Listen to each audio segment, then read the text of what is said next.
Hello, bienvenue sur Prospect, j'espère que vous allez bien. Aujourd'hui, on va parler de prospection. Et oui, encore. Ça fait 1 an que je vous dis que la prospection est devenue de plus en plus compliquée. Les taux de réponse baissent, les gens décrochent beaucoup moins, les agents IA créent encore plus de méfiance, c'est de plus en plus cher de générer des leads. Mais malgré tout ça, il faut continuer à générer des rendez-vous pour pouvoir porter la croissance. Alors du coup, j'ai invité Anne Saliaka, qui est Head of BDR chez DeepKey. En fait, elle travaille sur des comptes stratégiques et elle arrive, malgré le contexte, à générer en fait des opportunités. Alors je me suis dit, ce serait pas mal de l'inviter et elle m'a rappelé quelque chose d'important, c'est qu'aujourd'hui, en fait, oui, effectivement, ça marche beaucoup moins de juste appeler des gens ou juste leur écrire pour booker des rendez-vous. Ce qu'il faut réussir à faire, c'est créer des conversations et surtout réussir à créer une relation dans le temps. Alors du coup, je lui ai demandé, bah ok, comment tu fais concrètement? Et elle m'a parlé de plusieurs choses qui, à mon avis, va vous intéresser. Déjà, la première chose, c'est son approche multicanal. Ensuite, elle m'a parlé de comment elle réussit à rencontrer ses prospects dans les événements physiques et donc du coup aussi leur donner envie de poursuivre les discussions. Elle m'a parlé aussi de comment elle garde ses équipes motivées, les KPI qu'elle suit pour s'assurer qu'il y a une performance dans toutes les actions qu'ils peuvent mener et aussi évidemment le profil idéal qu'aujourd'hui doit avoir un BDR pour réussir à performer. Je vous laisse découvrir ça. Bonne écoute.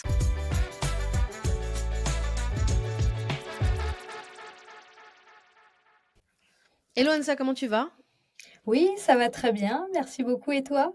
Bah, super bien. Bah, écoute, je te remercie d'être venu. Je sais que c'est un peu sport en ce fin de trimestre avant, avant la fin de l'année. Du coup, en fait, j'ai quand même tenu vraiment à t'inviter pour qu'on puisse parler de prospection, toujours. Hein, c'est souvent le sujet qu'on aborde sur le podcast Conisum, où on est globalement sur un marché où les taux de réponse s'effondrent. Prospecter, ça devient un challenge pour tout le monde. Aujourd'hui, toutes les équipes commerciales doivent mixer leurs approches, revenir à des canaux parfois plus traditionnels, penser chaque action comme une stratégie de compte à part entière. Et donc déjà, j'aimerais bien savoir, toi, en tant que lead, notamment sur ces sujets-là, euh, qu'est-ce que tu t'observes sur le terrain? Est-ce que tu trouves ça plus difficile qu'avant ou pareil qu'avant? C'est quoi ton constat là-dessus? Alors c'est vrai que sur la partie constat, comme tu l'as très bien dit, aujourd'hui les taux de conversion s'effondrent sur, la prospection. C'est vrai que ça devient hyper compliqué, de prendre des rendez-vous par, les canaux habituels qu'on avait qui étaient notamment que le téléphone. Pourquoi? Parce que, en fait nos prospects, nos clients sont sursollicités aujourd'hui.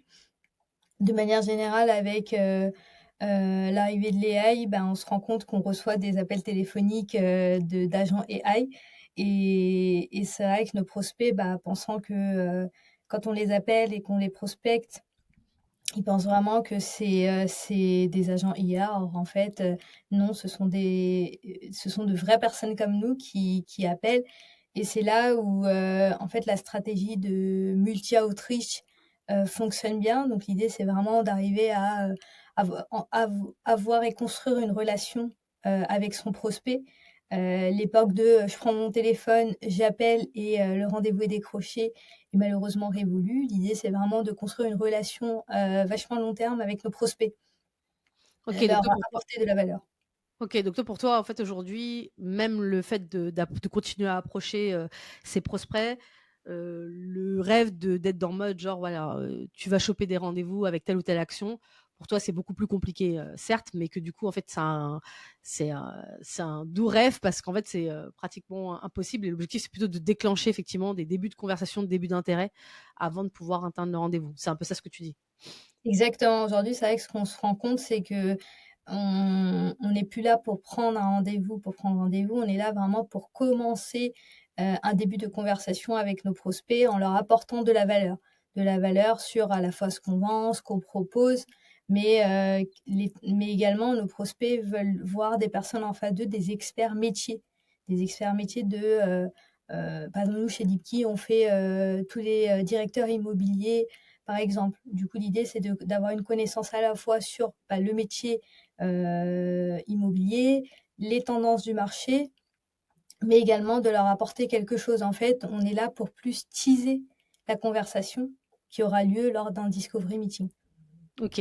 Et du coup, en fait, bah, on avait parlé rapidement en off de la mise à jour Apple, notamment qui permet en fait de pas prendre les téléphones. Est-ce que pour toi c'est quelque chose finalement d'anecdotique ou que tes équipes rencontrent beaucoup? Et pareil, la chute des taux de décroché, parce que, effectivement les gens, veulent plus forcément avoir le téléphone, mais décrochent de moins en moins. Ça change quoi concrètement pour tes équipes aujourd'hui? Comment elles font? Bah, aujourd'hui, nous, dans les équipes, chez Deepkey, dans l'équipe prospection, qu'est-ce qu'on fait? On a une approche multicanal. Ouais, comme tu C'est-à-dire, disais. on va avoir, une approche à la fois téléphone, mais aussi par mail, mais aussi par des touches par LinkedIn. On va inviter nos prospects à des événements aussi, pour s'assurer que, lors des grands événements métiers, on arrive à les voir, même si ce n'est, 15, 20, 25 minutes. Et c'est cette multi-outreach qui fait qu'on se débrouille pas trop mal. Après, c'est OK. vrai que le taux de décroché, oui, il a vachement baissé par rapport à ce qu'on constatait il y a 4, 5 ans, voire même 2 ans. Et donc tu fais quoi? Tu demandes à tes sales de encore plus appeler de monde pour tomber au maximum sur des gens? Tu utilises les nouveaux outils là qu'on parle d'IA qui te permettent d'appeler plusieurs personnes à la fois. Qu'est-ce que tu penses toi de ce genre d'outils, en termes de tendance? Alors, c'est vrai que c'est des tendances qui peuvent marcher dans certains domaines d'activité, mais quand on fait de la prospection grand compte, l'idée, c'est vraiment de construire une relation durable et pérenne avec nos prospects. Et en fait, ce qu'on a, c'est une approche chirurgicale limite. C'est-à-dire qu'on connaît, j'ai envie de dire presque la couleur préférée de notre prospect. En fait, avant de OK. l'appeler, on est là pour lui apporter du contexte, lui poser des questions sur son métier, c'est quoi les challenges qu'il rencontre et à partir de là, on va le teaser. Mais OK. avant, on fait pas, malheureusement, on n'a pas, d'agent IA, pour nous aider là-dessus et ça OK. marche pas. Mais d'un point de vue personnel, tu es pour ou contre un peu ces genres d'outils, Contre ce Ah genre OK. d'outil, purement AI où c'est un EDR, un SDR, AI, ça marche pas. En fait, c'est tellement pas naturel l'approche, parce que quand on lui dit, «Allô, oui, je suis désolé, je suis occupé», bah, en fait, la voix continue.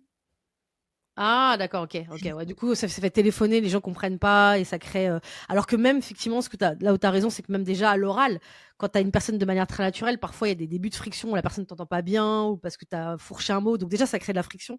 Donc de la friction plus de la friction avec l'IA, enfin ouais, effectivement, je Oui, pense que ça c'est permet pas en c'est fait de déclencher une conversation sereine, surtout qu'on l'oublie, souvent, mais déjà quand on appelle quelqu'un, on le dérange. Donc effectivement, OK. Du coup, tu as, un peu, du coup, anticipé, ma question qui était, bon, donc du coup, tu as déjà répondu sur le fait, d'insister sur l'importance du multicanal et de pas choisir un seul canal actuellement. Ce qui est intéressant, c'est que moi, ce que j'aimerais comprendre, c'est, comment tu fais? Parce que souvent quand on parle de multicanal, il y a cette peur-là de se dire: «En fait, je vais déranger, la personne sur plusieurs canaux». J'ai un peu peur de le faire. En tout cas, je vois les profils juniors, c'est un peu ça. Comment tu fais pour ton équipe pour qu'en fait, ils puissent attaquer les prospects un peu partout? Est-ce que tu as une logique, heu, comme certaines boîtes qui vont dire: «Bah, en fait, trouvez un prétexte, je vous ai envoyé un mail, c'est pour ça que je vous appelle», ou en fait, tu vas avoir plutôt une approche assez différente en fonction des différents canaux? en fait, on a une approche, qui est différente en fonction des différents canaux. Par exemple, par mail, on va avoir une approche plus, on apporte de la valeur.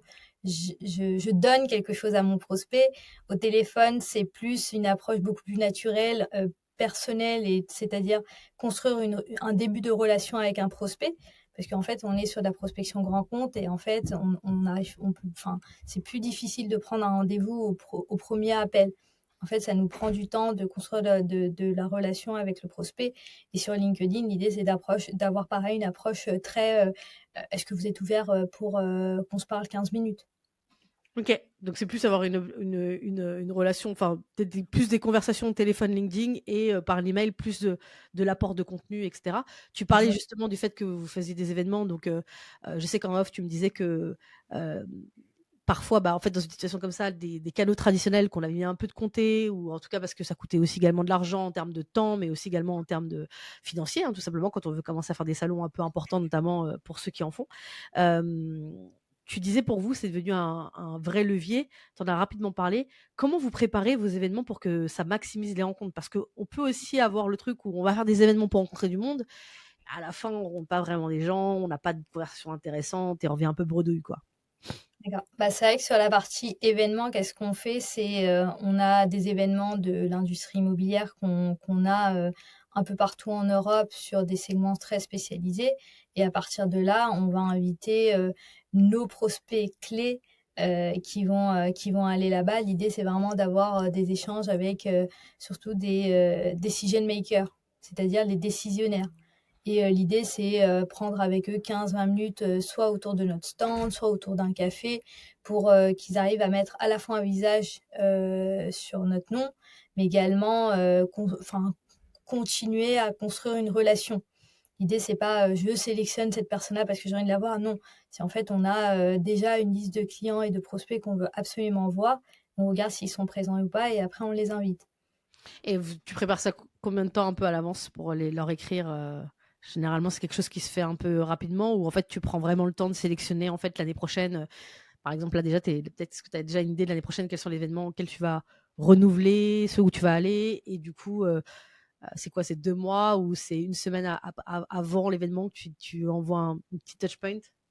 En fait, on est au courant des événements assez à l'avance. On a de la Ouais. chance d'avoir une équipe, qui fait toute la partie feed marketing, qui nous aide, qui est pilotée par notre, VP revenu marketing et du coup, c'est vrai qu'on a, tout le calendrier sur l'année de tous les événements qui vont arriver et en fait, disons, 6-7 semaines avant un événement, on va voir, toute une liste des personnes qui vont participer à ce salon, soit les personnes qu'on avait déjà rencontrées l'année dernière. Donc comme on a déjà construit la relation, c'est beaucoup plus facile, mais on a aussi une liste de personnes qui vont venir et du coup, là, l'idée, c'est pareil, c'est au-delà de la prospection, comme en fait, c'est des comptes qu'on a déjà de manière générale dans la prospection, c'est, d'avoir ce touch point de, «Ah, j'ai vu que vous étiez à cet événement, venez, on se parle pendant 15 minutes». Ok. Donc c'est vrai que ça apporte une touche beaucoup plus, chaude, Humaine. voire Ouais, et puis elle vous a rencontré. Du coup, c'est plus facile aussi à la personne de te répondre au téléphone après derrière ou de même répondre à tes mails. Ce que je sais, c'est que bon, en tout cas, moi, quand je fais des événements avec ma casquette commerciale, il y a les gens qu'on a pu voir et puis il y a quand même pas mal de gens qu'on n'a pas pu voir et qu'on aurait aimé voir. Et donc, on revient à la vraie vie devant notre CRM, etc. Est-ce que vous avez une stratégie, vous, pour justement relancer les prospects ensuite, à la fois ceux que vous avez vus, pour que la relation soit pas juste, bah, ok, on s'est vu, puis ça se finit là, mais aussi ceux que vous n'avez pas vus.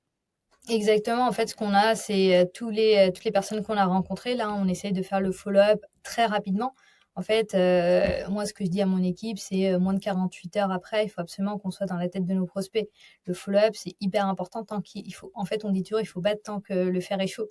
Exactement. C'est C'est fou, ouais. exactement ça. Mmh. Donc ça, c'est pour les personnes qu'on a rencontrées et puis ça permet d'avoir un vrai suivi puisque lors des salons, on n'a pas assez le temps de faire un vrai discovery meeting ou, d'aller développer. L'idée, c'est vraiment, des rencontres qui vont très vite et lors des follow-up, c'est ce qu'on met en place. Après, il y a toutes les personnes qu'on a malheureusement pas pu rencontrer. Là, pareil, pareil, on a, un SLA de 24-48 heures, pareil, où on rappelle tous ceux qu'on n'a pas pu voir, pour, leur proposer, un autre rendez-vous directement avec, les sales. OK, et tu des approches est-ce que tu as des approches spécifiques justement que tu apprends à tes équipes? Parce que la prospection téléphonique et la prospection, on va dire que sur un événement en physique, surtout qu'en gros, je pense que je suis un peu plus âgée que toi, mais en tout cas, votre génération, vous étiez beaucoup moins habitués que nous, en fait, à faire des événements physiques ou même à rencontrer les prospects en physique. Nous, ça a été pendant toute une partie de notre vie, c'était que ça. On avait très rarement des visios. Et du coup, est-ce que, c'est quelque chose que aujourd'hui vous différenciez dans vos playbooks en mode, OK, l'approche téléphonique, c'est celle-ci, mais l'approche, voilà comment on fait, quand on rencontre quelqu'un physiquement et cetera. Est-ce que c'est quelque chose que tu appréhendes de la même manière que le reste ou en fait tu travailles de manière spécifique avec tes équipes là-dessus? En fait, on va surtout travailler de manière spécifique avec nos équipes. En fait, si c'est un événement physique, en effet, c'est pas pareil qu'au téléphone. Au téléphone, Ouais, on n'a pas de visage malheureusement et la prospection téléphonique est difficile, surtout aujourd'hui, ouais. à l'ère de, l'hyper digital, de la sursollicitation tout le temps, partout. Par contre, c'est vrai que quand on est présent en salon, bah, le fait d'aller sur les stands des autres, d'aller, serrer la main un peu à gauche, à droite, ça permet aussi de se dire: «Bon, bah, tiens, la personne qui m'appelait, en effet, voici le visage, qu'elle a». Donc c'est vrai que moi, j'aime bien, à des événements où on a des stands, avoir, mon équipe qui participe aussi au salon avec des KPIs de prise de rendez-vous, mais en physique, du coup. OK, mais du coup, ouais, tu leur donnes quand même un challenge en disant, «Là, en fait, vous avez tant de personnes à rencontrer, il faut que vous reveniez avec des rendez-vous et on fait de la même manière qu'avec le téléphone, sur une session, quoi». OK. Exactement. OK, hyper intéressant. Bah, du coup, tu es manager, donc bon, en tout cas, l'audience qui a l'habitude d'écouter, les podcasts de Conisum, en fait, il y a quand même pas mal de gens qui ont tous les jours les mains dans le cambouis et qui sont plutôt à la place, je vais dire, de ton équipe. Ce qui m'intéressait aussi également de voir avec toi, au-delà de tous ces sujets-là, c'était la manière de suivre, en fait, les KPI, et tu m'as dit, en fait, en off, que pour toi, la clé, en fait, pour pouvoir continuer à réussir à performer sur la prise de rendez-vous, parce que c'est quand même, on l'a dit, un gros challenge, c'était le fait de bien piloter. Quel KPI aujourd'hui tu suis pour mesurer justement l'efficacité de la prospection? Enfin, en tout cas, l'efficacité selon vos critères, quoi. Alors, en fait, c'est vrai qu'on a défini des critères, de KPIs pour l'équipe qui sont basés sur, le nombre d'activités, le nombre de mails, le nombre d'appels et les LinkedIn et derrière ce qu'on suit vraiment, c'est, le taux d'ouverture, le taux de clic, le taux de reply et surtout en appel, c'est le taux de connecté parce qu'on peut faire 50 appels et s'il y a qu'un Ouais. connecté, c'est qu'il y a un problème. Donc l'idée, c'est vraiment d'augmenter ce conversion rate entre, le moment où j'appelle et je prends rendez-vous. Alors, du coup, justement, sur cette partie, je veux juste revenir un peu en arrière parce que c'est Bien un sûr. sujet, en tout cas, que je peux vivre, en fait, avec des équipes que j'accompagne. Du coup, en fait, c'est intéressant de l'avoir. Est-ce qu'aujourd'hui, tu as un chiffre en tête pour ta boîte? Pas obligé de le partager, hein, mais en tout cas, un chiffre en tête pour ta boîte de volume, de call que ton équipe doit faire sur une session, en particulier pour avoir, en fait, le taux de décroché, pertinent et donc le taux de rendez-vous. Est-ce qu'aujourd'hui, ça, c'est encore possible d'avoir cette logique-là?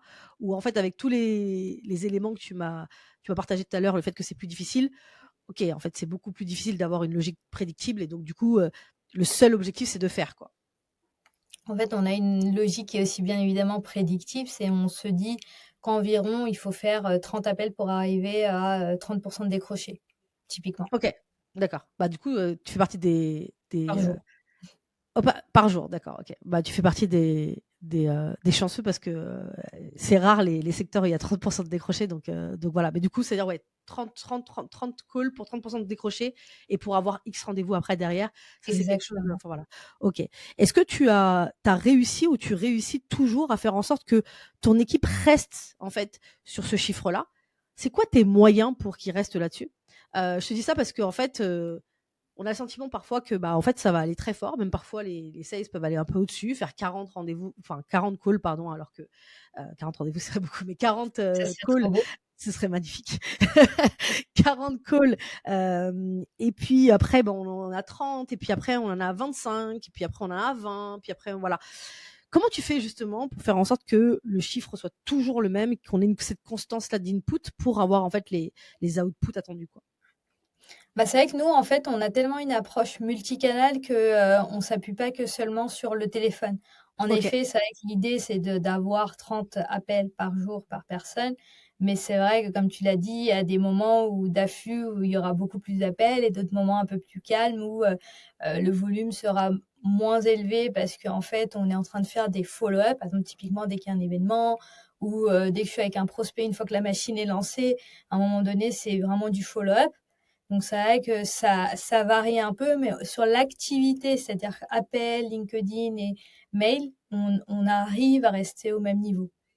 OK, bah, justement, en fait, ça m'intéresse de voir quand les résultats baissent justement, qu'est-ce que tu regardes en premier? C'est le volume, j'imagine, que tu regardes? Est-ce qu'il y a d'autres choses que tu regardes, peut-être un peu moins chiffres, peut-être plus le mindset de tes équipes? En fait, on regarde 2 choses, bien évidemment, il y a le mindset de l'équipe. Parfois, bah, c'est normal, hein, dans l'année, on ne peut pas tous être, Ouais. tout le temps au même niveau. Il y a des moments où, on est en baisse, il y a d'autres moments où on va performer très bien parce qu'on est de retour de vacances. Il y a déjà cet aspect de mindset qui est hyper important. En fait, moi, c'est ce que je dis tout le temps à mon équipe, en fait, c'est un marathon qu'on court. Avec bien évidemment des sprints parce qu'il y a soit des événements, soit parce qu'absolument il faut qu'on fasse, ça et ça et ça, par exemple, typiquement. Ou alors, et en fait, ce qui compte aussi, c'est, au-delà du mindset, pour s'assurer qu'il soit toujours à la performance, l'idée c'est, de comprendre, à la fois compte par compte, qu'est-ce qui est en train de se passer? C'est d'avoir vraiment, c'est ce que je disais, en prospection grand compte, on a une approche qui est beaucoup plus, qualitative. C'est-à-dire qu'on mixe entre le volume, bien évidemment, qui est hyper important pour atteindre ses objectifs à la fois de rendez-vous, de pipe généré, bien sûr, qui va contribuer au closing, mais également, la vision de, ce qui se passe par compte. On a des comptes hyper stratégiques. Je rêverais que on me donne un compte et on prend rendez-vous. Malheureusement, la réalité du terrain est beaucoup plus autre. C'est on a des comptes stratégiques où entre le moment où j'appelle et je prends rendez-vous, il peut s'écouler 3 à 4 semaines, par exemple. Ouais, complètement, ouais. OK, et justement, en fait, une des questions que je voulais te poser, c'est que souvent, ce qu'on peut reprocher aux équipes, BDR quand on est du côté du closing, ce qui est un peu mon cas, voilà, mais bon, moi, je dois dire que je suis un profil plus full cycle, donc je fais aussi de la prospe. Mais, hem, souvent, tu peux avoir cette guéguerre qu'il peut y avoir entre, account exécutif et BDR. Hem, Comment tu vérifies effectivement que les rendez-vous qui sont pris, sont de bons rendez-vous? Est-ce que c'est un chiffre que toi tu suis ou tu laisses en fait, par exemple, l'équipe plus team à eux le suivre? Ah, en fait, nous, tant que le rendez-vous n'est pas conduit, c'est dans la main de l'EDR. C'est-à-dire, on doit s'assurer que le hands-off entre le rendez-vous que je prends pour mon account exécutif se passe bien. Bah, on a une checklist de questions clés à répondre. C'est savoir bah, les pains de nos prospects typiquement.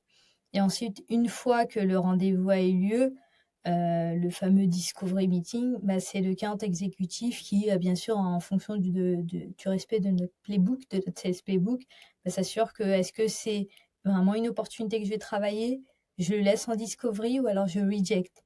Sachant qu'en fait, nous, comme on a une approche très qualitative, on travaille sur des comptes bien alloués à l'équipe, bah, du coup, EDR. On n'est pas des BDR, on est EDR. Parce qu'on a une approche account par account. OK, je trouve ça hyper intéressant. Bah oui, c'est effectivement, on avait parlé de ça et je trouve ça intéressant. C'est-à-dire que du coup, finalement, vous faites une grosse partie en fait du cycle de vente en réalité, jusqu'à la discovery et cetera, ce qui est quand même un endroit pas mal où en fait, voilà, vous prenez pas juste le rendez-vous et après au revoir et cetera. Hem, la Et en fait, finalement, il y a très peu de rejets parce que bon, on va dire que votre segmentation de départ, elle est déjà très fine parce que vous faites de l'enterprise et donc du coup, vous avez pas en fait un volume énorme qui fait que vous avez pas mal de, j'aime pas parler comme ça parce qu'aucun compte sont des déchets, mais en tout cas hors cible en fait, en tout cas. C'est ça, c'est que tous les comptes qui sont présélectionnés, donnés à l'équipe EDR par le travail qui est fait par notre équipe RevOps, bah, fait qu'en sorte que les EDR ont une liste de comptes qui sont ICP. Bien évidemment, il y a toujours une petite part d'incertitude et c'est à l'équipe EDR du coup de faire la qualification. OK. Et c'est une S'assurer qualification ICP, et ouais, c'est une qualification ah pardon, excuse-moi. Excuse-moi. pas de Non, non, souci. mais du coup, c'est une qualification qui dure longtemps ou, vous utilisez une méthode, en fait, aujourd'hui, tu as une méthode pour le faire. C'est toi qui as décidé de la méthode, en fait, de qualification. Pareil, c'est avec qui vous avez travaillé sur justement ces critères, en fait, qui disent que ça passe ou ça passe pas, quoi? En fait, on a toute une équipe de go-to-market avec laquelle on a travaillé, toute l'équipe, enfin une partie de l'équipe marketing. On a aussi l'équipe commerciale qui s'assure, enfin avec le CCO, on s'est assuré que est-ce que on a défini dès le début des critères de qualification hyper clairs. Et à partir de là, bah, on arrive à définir notre ICP. Bien évidemment, c'est jamais parfait, hein. Il y a toujours 5-7 de d'incertitude, de déchets parce que, bah, enfin, nos clients ou nos prospects cibles, bah, soit ont vendu des biens immobiliers, soit, ont arrêté, enfin, ont cessé d'activité, par exemple. Enfin, ça dépend aussi de ce critère-là. OK. Je vais peut-être revenir un peu en arrière parce que tout à l'heure, on parlait justement du fait des KPI. Tu en as donné pas mal qui étaient plutôt des KPI effectivement d'ouverture, d'input en fait. Tu disais effectivement, heu, bah, là où tu étais attentif. Quand, quand tu accompagnes tes équipes et que tu vois qu'un indicateur se dégrade, c'est quoi les rituels ou les routines que tu mets en place? Justement, tu disais que le mindset, ça pouvait être important. Comment tu motives en fait ton équipe dans un contexte qui est pas forcément évident? Voilà. En fait, ce qu'on a mis en place, c'est plusieurs rituels dans la semaine. On a mis en place les one-to-one où en fait on va suivre, on revient sur les KPI, ce qui marche pas, ce qui marche bien. Et en fait, on a une approche parachirurgicale, on regarde par compte, contact par contact aussi, parce qu'en fait, l'idée c'est d'avoir une approche où, sur un compte, on va aller adresser et parler à 5, 7, 8 différentes personnes, en fait, tout au long du cycle de vente et c'est s'assurer que, derrière, bah, est-ce que, mon, EDR a bien abordé les bons sujets lors des appels? C'est-à-dire, du coup, on va venir analyser les appels. Donc il me partage à chaque fois des appels qu'ils ont pu faire et comme ça, on prend le temps de décortiquer ensemble l'appel, se dire, «Est-ce que l'ouverture de mon appel était bien? Est-ce que les questions que j'ai posées étaient les questions clés? Est-ce que j'ai réussi à répondre aux objections de mes prospects?» Est-ce que j'ai réussi à prendre à la fin rendez-vous ou pas? Et du coup, à chaque semaine, on va avoir des sessions de coaching personnalisées avec chacun des EDA, pour travailler là-dessus, OK, donc pour c'est-à-dire s'assurer one que to bah, one du et coup, écoute tout de va call, vous quoi. compter. Exactement. OK. Tu fais des challenges un peu ou pas du tout? Si, on aime bien faire des challenges dans l'équipe. On avait historiquement, mis en place des prospecting days où, l'idée c'était tous ensemble, EDR plus, account exécutive, faisaient de la prospection ensemble. OK. Bah, du coup, en fait, on avait parlé en off de la nouvelle génération un petit peu de, bah, justement de ces commerciaux qui sont dans une période un peu où, bah, tout se corse, où ils doivent se réinventer. Comme tu disais, ils doivent être, beaucoup plus smart pour essayer d'avoir des discussions avec des gens plus stratèges, moins j'exécute comme, ça a pu l'être à l'époque où en fait tu avais tes listes de comptes et tu devais, avancer sans trop réfléchir. Qu'est-ce que tu attends justement toi aujourd'hui d'un tu l'as dit un petit peu en substance, mais est-ce que tu attends d'autres choses? C'est quoi ton profil un peu, de business developer qui soit, heu, parfait, justement pour la période actuelle? Bon, la perfection n'existant pas, mais c'est vrai que ce qui est hyper important pour moi, c'est les qualités de chasseur qui sont hyper importantes. Chasseur égale, à la fois je comprends, à la fois je comprends le compte, je comprends, les attentes, que les prospects ont sur notre marché typiquement et comment j'arrive à, faire part de, la proposition de valeur du coup de Deepkey et comment j'arrive à leur poser les bonnes questions de douleur, de pain, in fine. C'est comment est-ce OK. que j'arrive à articuler entre, les besoins de mon prospect et qu'est-ce que je peux leur apporter comme, valeur, vision et pourquoi moi, pourquoi maintenant, en fait? C'est toi qui t'occupes du recrutement du coup, généralement des équipes ou tu as d'autres personnes aussi également qui sont dans le process? En fait, il y a, dans l'équipe, je gère pas toute l'équipe en management direct. J'ai un, senior team lead, qui est avec moi, qui manage une partie de l'équipe. On fait généralement, les recrutements à 2 avec des critères, bien spécifiques et à Bah, la fin, justement, en ça fait, on m'intéresse. fait un C'est groupe. vrai c'est vrai que je voulais te parler de cette question. C'est que tu disais justement là les avantages que tu cherchais, mais par exemple si là, bon là on est, pour les gens qui nous écoutent, on est en décembre, le 1er décembre 2025, il y a toute une année, on est déjà, quand on est commercial, déjà dans l'année 2026, on a du mal en fait à juste se dire: «Bon d'abord on voilà, décembre c'est déjà on est déjà dans l'année prochaine et sur les objectifs de l'année prochaine». Voilà, si tu as des équipes qui cherchent à recruter, et cetera ou à renforcer les équipes, comment tu détectes en fait ce que tu disais? Je veux des commerciaux qui soient capables. Je sais que pour avoir discuté avec certaines personnes qui ont ton rôle, ils disaient qu'en fait, ça n'existait pas ces profils-là. C'est des profils qu'elles façonnaient, qu'elles formaient. Toi, en fait, tu arrives quand même à avoir posé des questions qui te permettent de voir cette curiosité ou cette capacité à chasser? Exactement, ce qui est hyper important, c'est qu'on a souvent des profils juniors qu'on a du coup qu'on doit former, qui sont malléables et qu'il faut faire monter en compétences. C'est vrai que trouver la bonne personne, c'est pas forcément la personne qui a le plus d'expérience, mais c'est celle qui se sent à l'aise au téléphone, qui aime de manière naturelle à être curieuse, à avoir, cet état d'esprit de chasseur, d'avoir, ce côté, commercial et sales qui est hyper clé, qui est très orienté, cu enfin, qui est à la fois curieux, qui a un mindset growth et qui a envie, d'apprendre, en fait. Ça, c'est quelque chose qui est hyper important. OK et du coup ça tu le décèles un peu, on va dire en recrutement et c'est quoi les si tu devais retenir les deux trois questions qui te permettent en fait que tu poses un peu naturellement, qui sont un peu tes questions phares, qui te permettent justement d'identifier, parce que parfois tu vois les gens vont te dire: «Je suis très curieux» et en fait en réalité quand tu les as recrutés, en tout cas quand tu as fait des erreurs de recrutement, moi ça m'est déjà arrivé, tu te rends compte que la personne n'est pas du tout curieuse. C'est-à-dire qu'il y a un pont entre ce que tu penses être et ce que tu es réellement, en tout cas, surtout à un certain âge quand tu es junior et que tu as très peu de recul sur toi-même. Est-ce que tu as peut-être pas 3, mais peut-être une question en fait qui te permet de pouvoir un peu déceler tout ça? Bien sûr, ce qui est hyper important, c'est, Moi, il y a une question que j'aime beaucoup poser, c'est qu'est-ce qui te préviendrait de ne pas, et je vais le dire en anglais parce que c'est vrai que c'est des questions que je pose beaucoup en anglais. What prevent you to reach your goals? Ça, c'est quelque chose que j'aime beaucoup poser. Et l'autre question que j'aime beaucoup aussi poser, c'est la dernière fois que tu as travaillé dans une équipe, c'était quoi un scénario challenging auquel tu as pu faire face? Et justement, comment tu as réussi à le résoudre?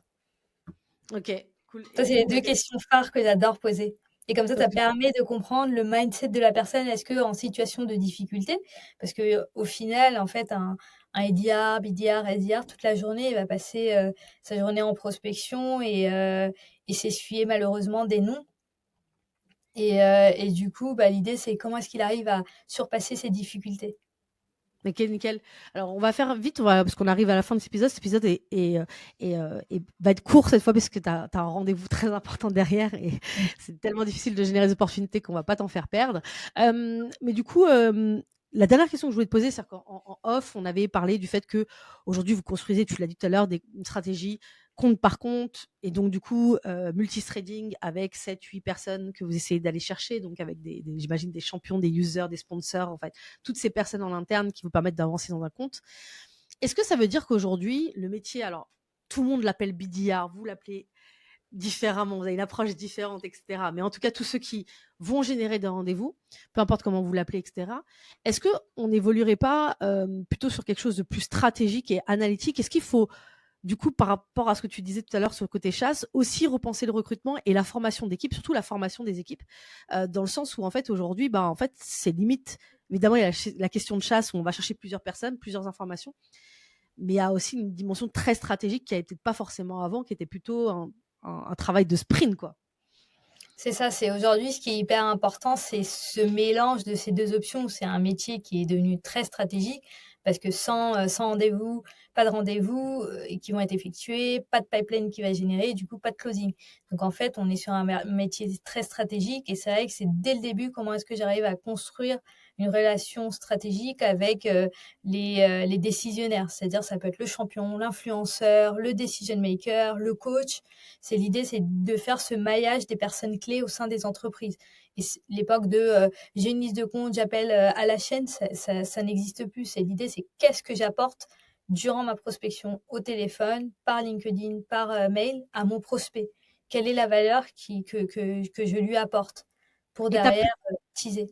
et pour de la formation, est-ce que tu leur apportes un peu c'est quoi un champion, c'est quoi un sponsor? Parce que on entend tous ces noms-là, en fait, mais en fait, en réalité, c'est quoi ces gens? Tu vois, c'est qui ces gens?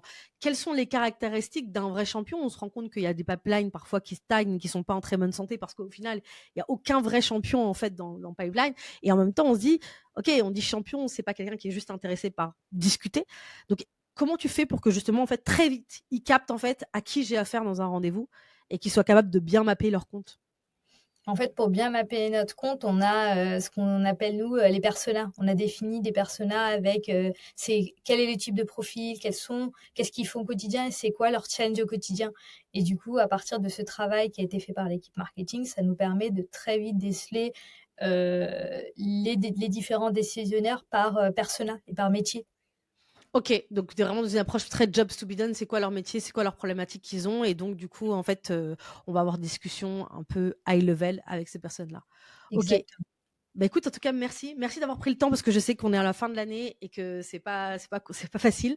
Je te laisse aller à ton rendez-vous, je te souhaite du coup de bien finir l'année et une très belle année 2026 aussi.